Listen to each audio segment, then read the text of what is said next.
继续来看美国总统大选，这民主党候选人何锦丽团队赶紧伫咧摇摆州造势，进前去到非洲的人口较济的乔治亚州，讲这民主党是即搭呢要甲这选举人票摕落来。另外，共和党有风声讲要换副手，甲一直讲唔到为副总统候选人 Vance 换做是投靠 Trump 的小干来滴。这只拿小宣传广告的大只巴士，去到美国乔治亚州。 民主党总统候选人何锦丽，甲伊副手华祖拜访这个州南部的一间高中，去甲学生鼓励。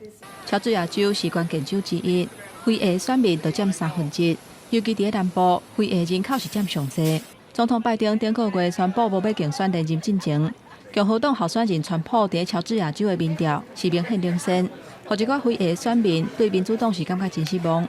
民主党伫2020年。 捌以差无12000票摕到乔治亚州选举人票。何锦丽讲，民主党会伫有16张选举人票的乔治亚州选赢。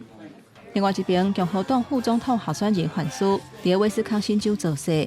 演讲的时阵，伊搁一改批评何锦丽提出的政见。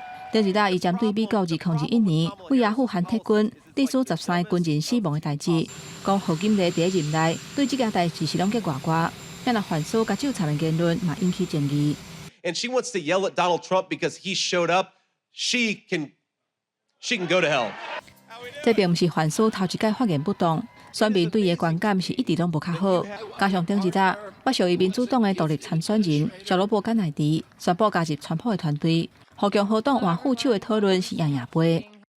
In about 10 battleground states where my presence would be a spoiler, I'm going to remove my name. And I've already started that process and urge voters not to vote for me.